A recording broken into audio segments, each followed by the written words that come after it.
SRMAs, anything to do with what might be in the handbook.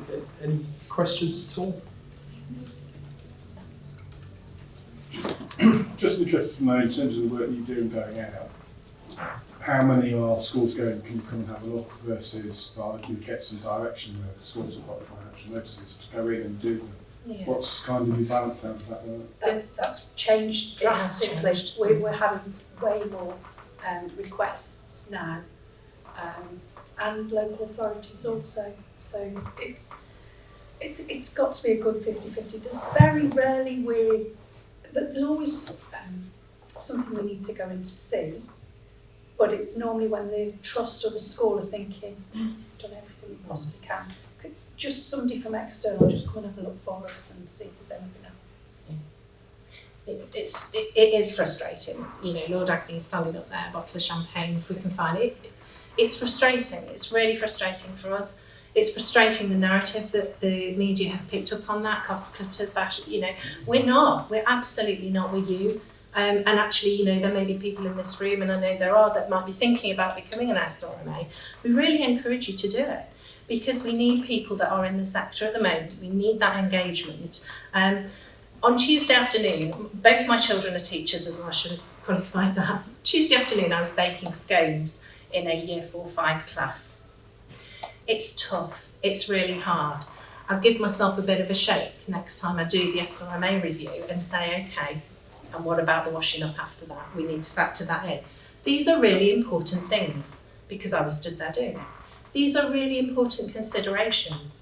But if you never look at your TA timetables and you never say, why are they on a 37-hour contract when the teaching time for our children is 25? And what are we doing with that chunk?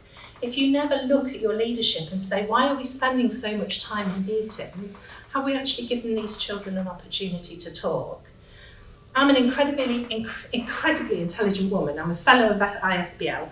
I got a 2-1 degree. I've achieved amazing things, but it's taken me much, much longer than it should have done because of my experience. And had I had that insight, had I had that engagement, that would have been much sooner. That would have been, I might even have been, running for something in government because I'm passionate. I really care. But that's who the team is. There's a lot of us that have gone, this needs to be better.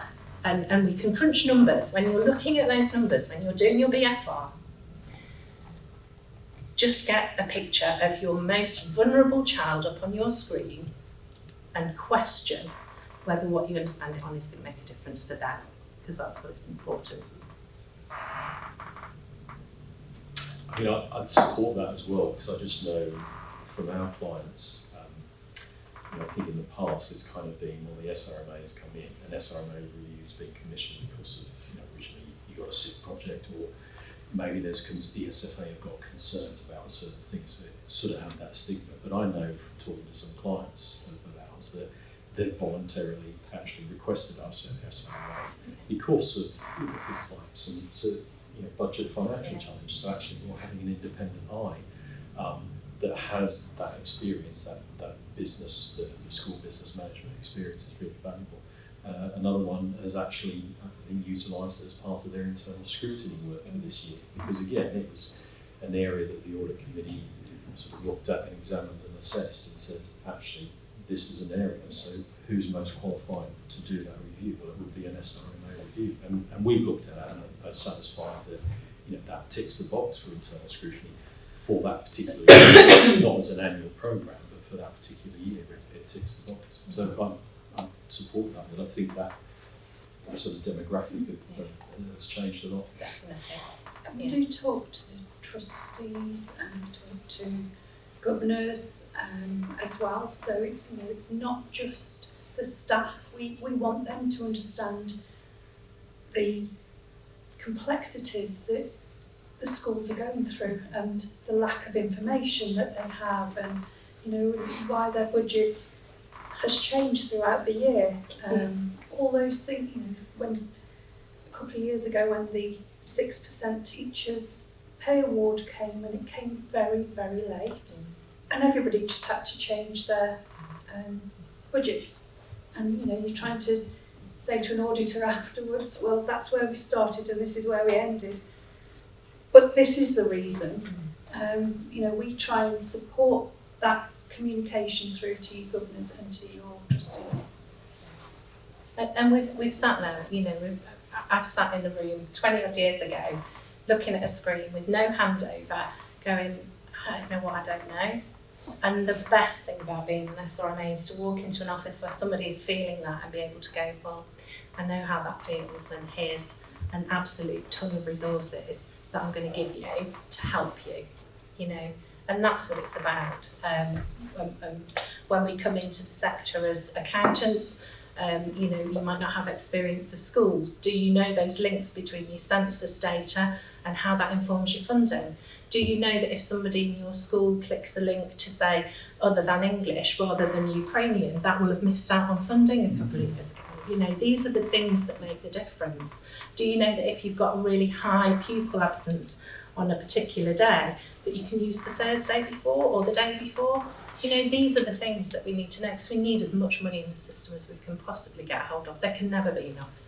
There can never be enough. David, I think you keep trying. No, it's just reflection.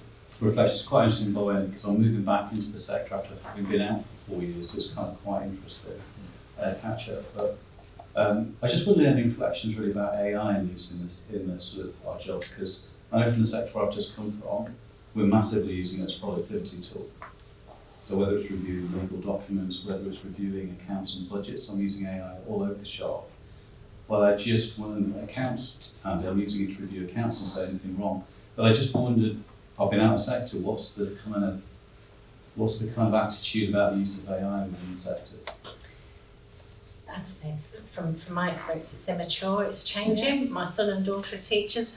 My son started in a school and he'd got to create a play within 4 weeks, or a production for assembly in 4 weeks.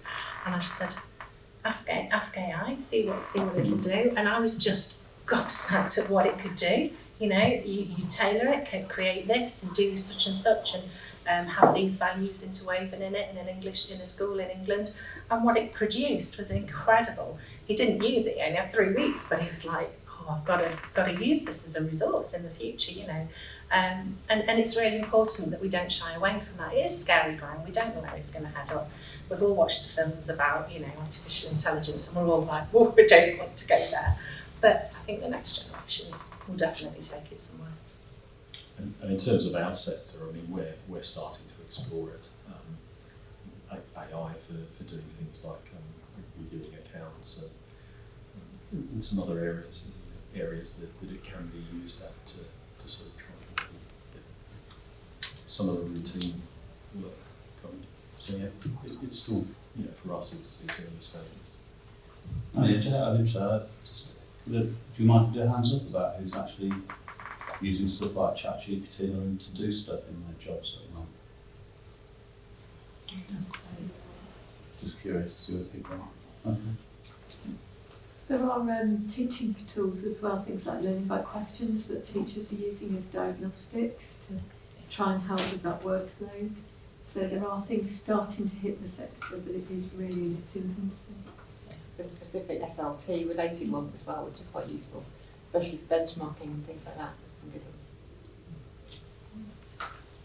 I tutor the DSEM as well, and we're finding that we're delivering the work and candidates are then looking through AI and adapting for their own context and within their own trust and schools. So it is very slow, thankfully for me. Yeah, we're at the wrong end of it. Yeah.